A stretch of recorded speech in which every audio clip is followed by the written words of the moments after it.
Graça e paz, palavra de Deus para a sua vida. Vamos a mais uma pré-aula da nossa EBD, dando prosseguimento ao primeiro trimestre de 2024 da lição dos adultos. O tema da revista, O Corpo de Cristo, Origem, Natureza e Vocação da Igreja no Mundo. São lições importantíssimas para o nosso enlevo espiritual.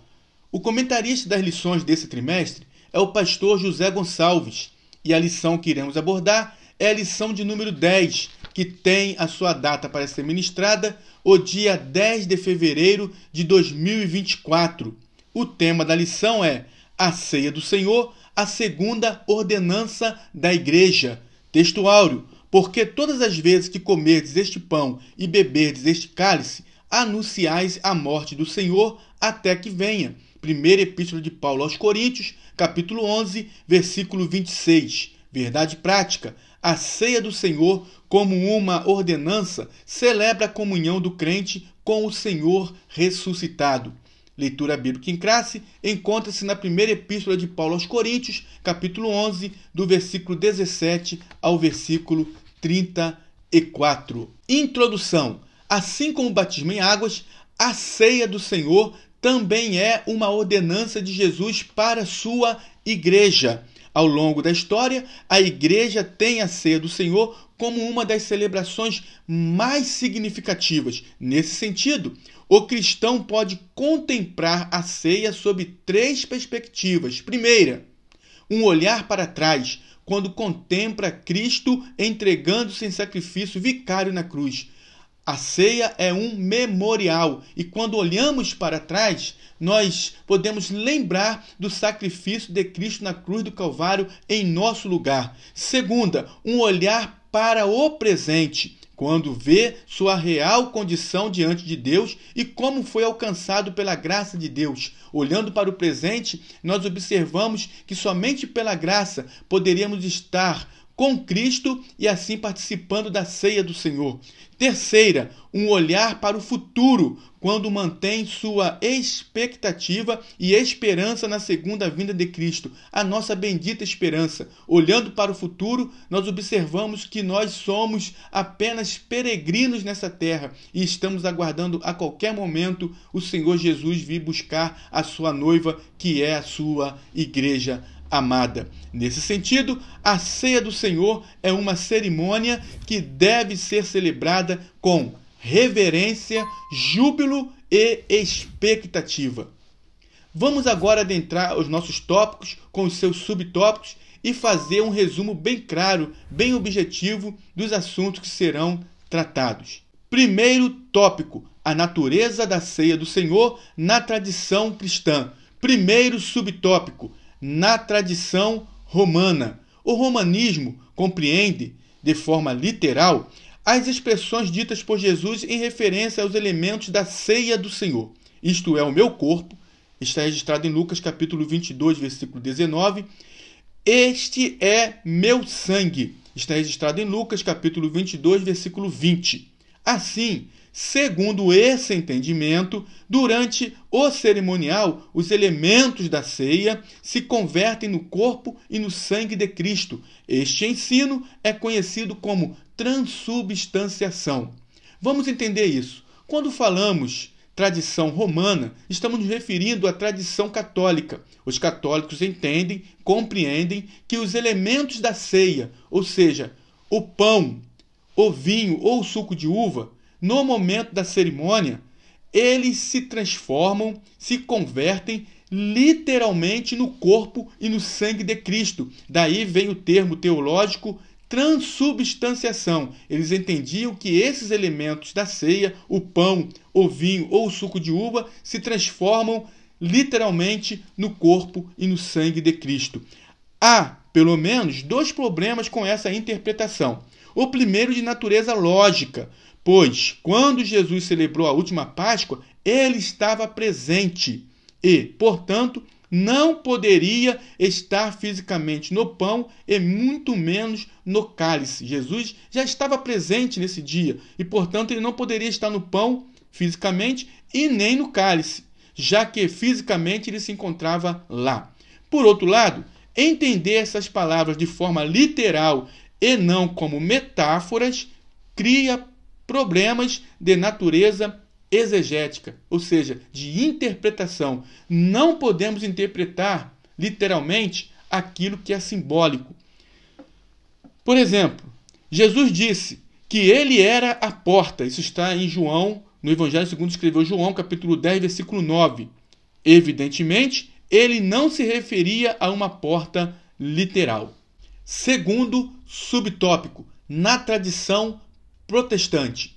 A tradição luterana diverge da católica, quando nega que os elementos da ceia, o pão e o vinho, se tornam ou se convertam no corpo e no sangue de Cristo.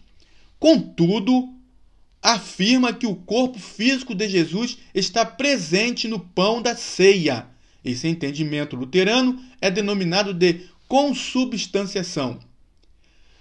A tradição protestante ou luterana, eles, como já foi dito, eles divergem, eles não compartilham da mesma visão da tradição romana. Para eles, o pão e o vinho não se transformam literalmente no corpo de Cristo, no corpo e no sangue de Cristo.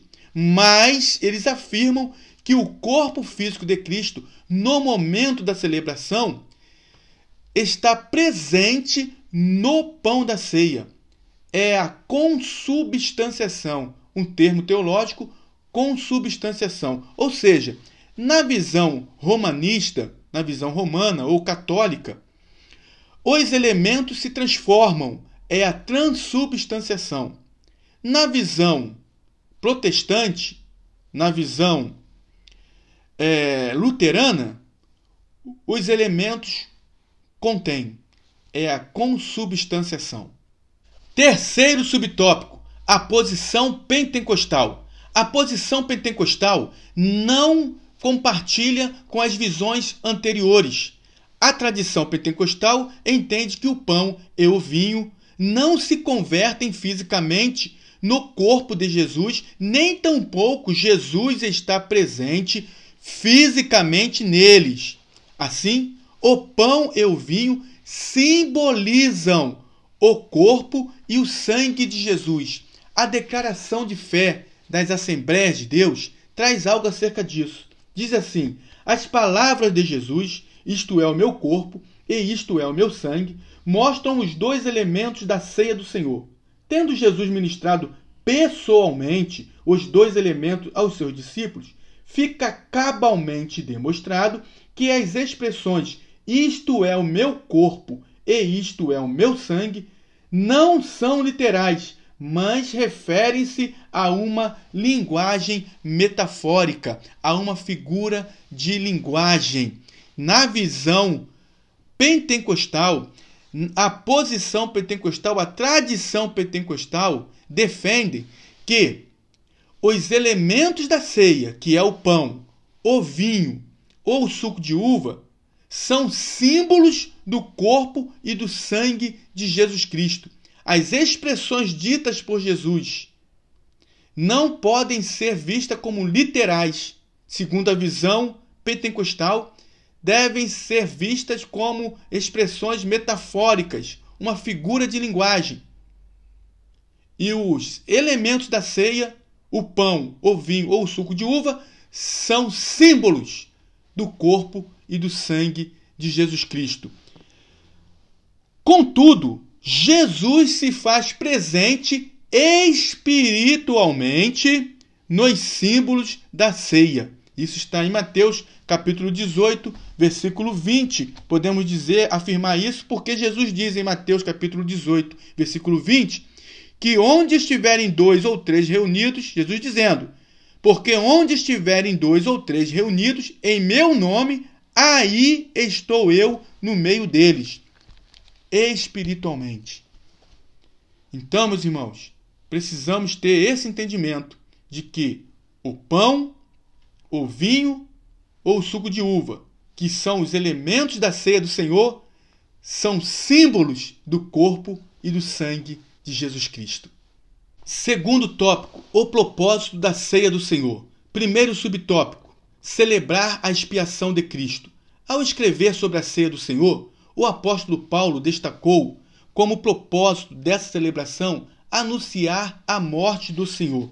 Primeira carta de Paulo aos Coríntios, capítulo 11, versículo 26, diz: porque todas as vezes que comerdes este pão e beberdes este cálice, anunciais a morte do Senhor até que venha. Nesse caso, a ceia do Senhor aponta para o Calvário, aponta para o sacrifício de Cristo na cruz do Calvário. Ela celebra a vitória de Cristo na cruz sobre o pecado, a morte e o diabo, conforme está escrito na carta, na epístola aos Hebreus, capítulo 2, versículo 14 e 15, que diz: e, visto como os filhos participam da carne e do sangue, também ele participou das mesmas coisas, para que, pela morte, aniquilasse o que tinha o império da morte, isto é, o diabo, e livrasse todos os que, com medo da morte, estavam por toda a vida sujeitos à servidão. Por intermédio da morte de Cristo na cruz, fomos justificados. O que significa isso? Jesus se entregou por cada um de nós. Jesus morreu por cada um de nós na cruz do Calvário. Ele se deu em nosso lugar.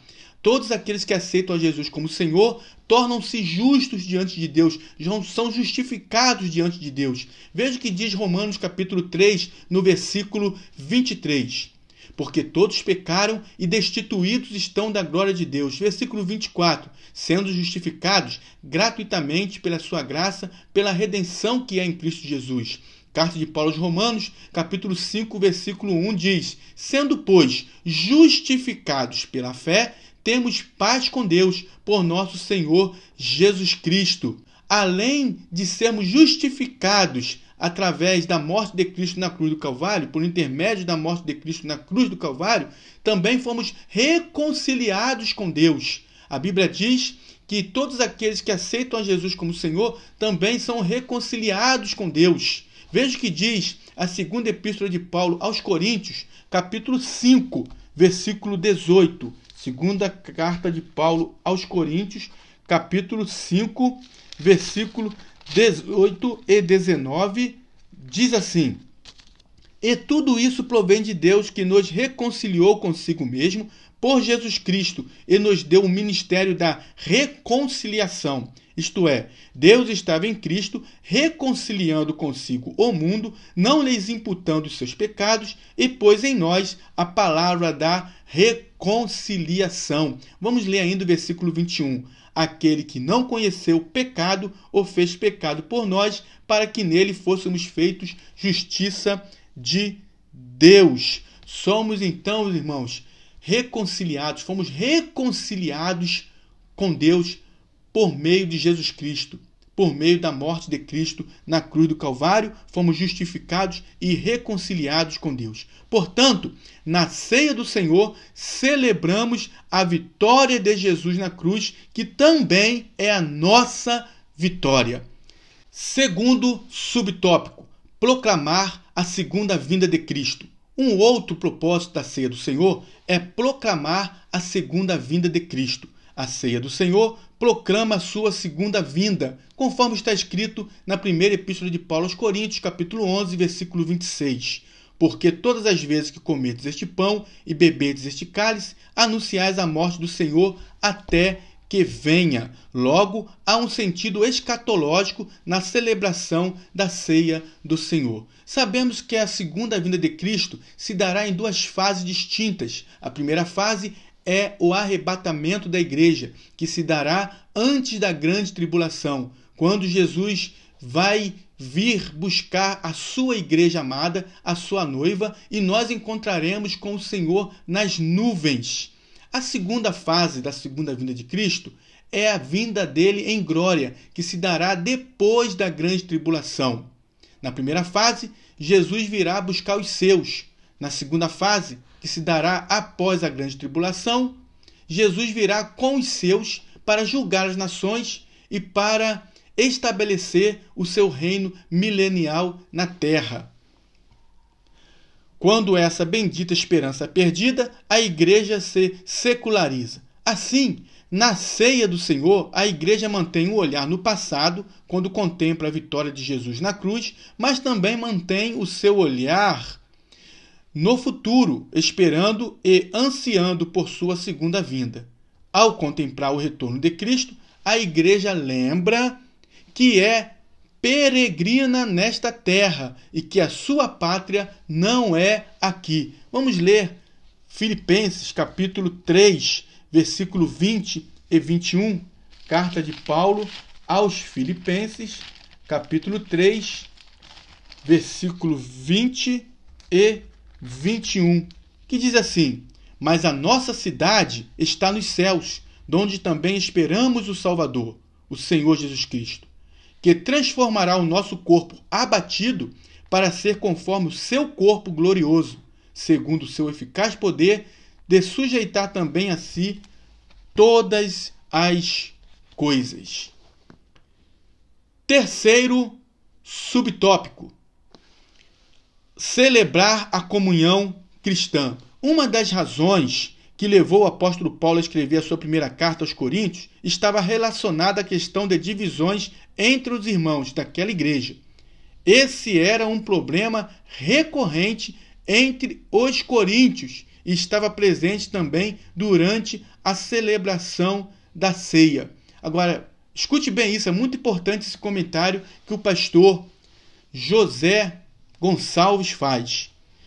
Quando há o espírito de divisão, litígios e intrigas entre os crentes, a celebração da ceia do Senhor perde todo o seu sentido.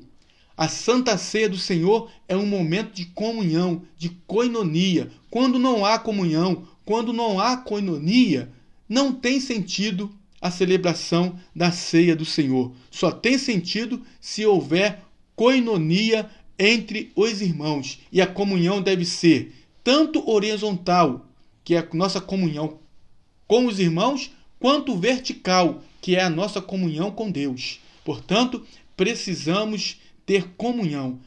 A ceia do Senhor só tem sentido quando tem comunhão, quando tem coinonia entre os irmãos.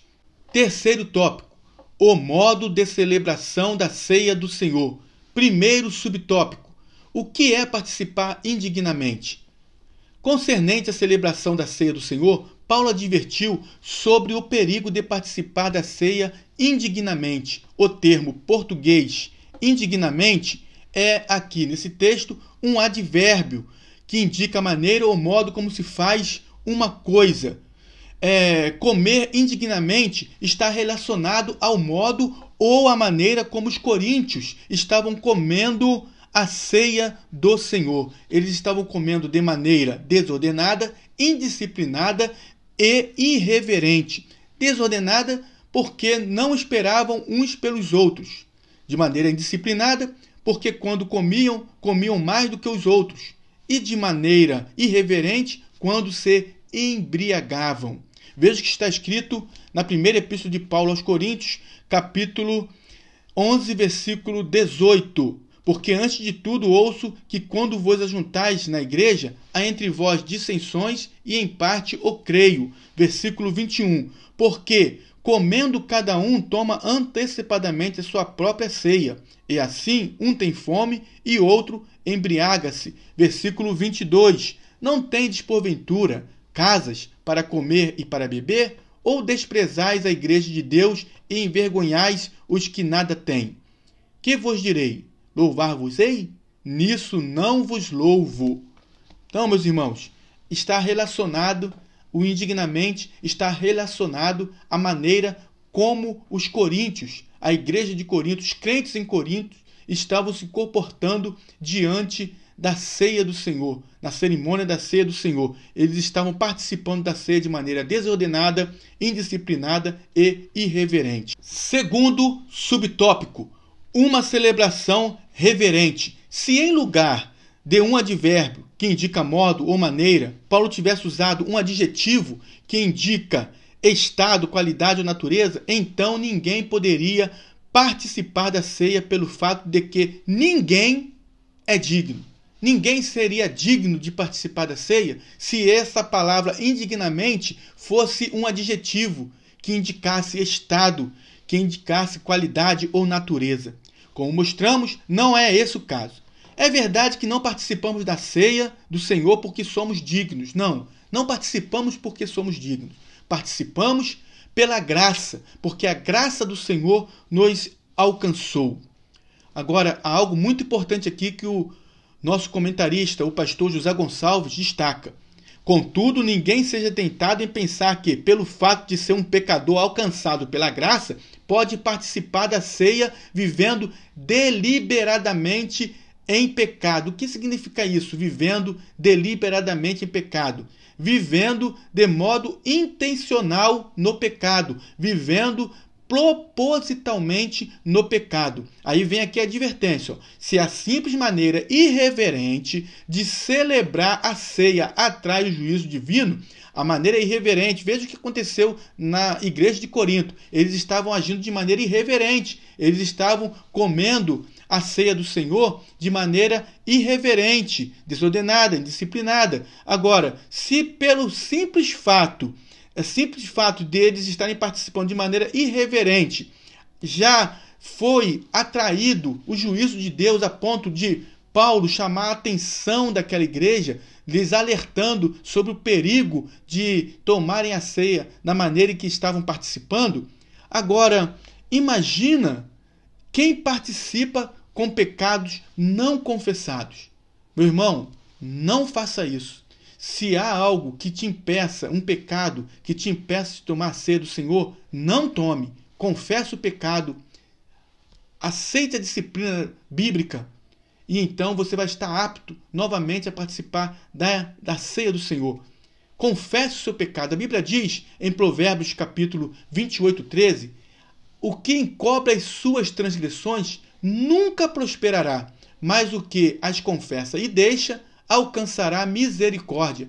Veja o que diz João na sua primeira epístola, no capítulo 1, no versículo 8 e 9. Se dissermos que não temos pecado, enganamo-nos a nós mesmos, e não há verdade em nós. Se confessarmos os nossos pecados, ele é fiel e justo para nos perdoar os pecados e nos purificar de toda injustiça.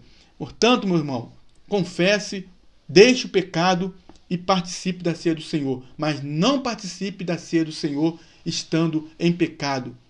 Não participe, porque isso traz juízo para a sua vida, para a sua alma. Terceiro subtópico, celebração festiva.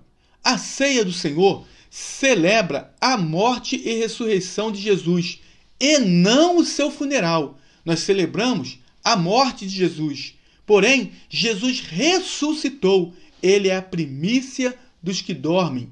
Então, nós celebramos, nós comemoramos a morte e ressurreição de Jesus, e não o funeral. A ceia celebra o Cristo que morreu, mas ressuscitou. Veja o que está escrito na primeira epístola de Paulo aos Coríntios, capítulo 15, do versículo 1 ao versículo 4. Capítulo 15, do versículo 1 ao versículo 4, que diz assim: Também vos notifico, irmãos, o evangelho que já vos tenho anunciado, o qual também recebestes, e no qual também permaneceis, pelo qual também sois salvos, se o retiverdes tal como vô-lo tenho anunciado, se não é que crestes em vão. Porque primeiramente vos entreguei o que também recebi, que Cristo morreu por nossos pecados, segundo as Escrituras, e que foi sepultado, e que ressuscitou ao terceiro dia, segundo as Escrituras. Meus irmãos, nós comemoramos, nós celebramos a morte, mas também celebramos a ressurreição de Jesus. A ceia não é um funeral, é uma celebração. Nosso Redentor vive e, por isso, devemos demonstrar isso na celebração da ceia do Senhor. Nela, portanto, deve haver um ambiente de reverência e, ao mesmo tempo, de abundante alegria. Conclusão. Nesta lição, Sob diferentes perspectivas, vimos alguns aspectos que revelam o sentido e propósito da ceia do Senhor. Não é um sacramento que, de forma mágica, concede graça aos que dela participam, nem tampouco uma vacina para dar comunhão a quem não tem. Na verdade, o direito de celebrar essa importante ordenança é o resultado da graça que foi concedida a cada crente. É necessário ter esse discernimento quando se participa desse rito cristão. Trata, pois, de um ato que não pode ser celebrado de qualquer jeito ou maneira, nem tampouco por quem vive deliberadamente em pecado. Deus abençoe os irmãos, Deus abençoe a sua vida, Deus abençoe a sua família. E para que os irmãos tenham um maior conhecimento, possam também entender melhor a lição, está aqui algumas lições, as lições passadas. Os irmãos vão entender que uma lição vai linkando na outra e vai trazendo entendimento para a lição seguinte. Deus abençoe os irmãos em nome de Jesus.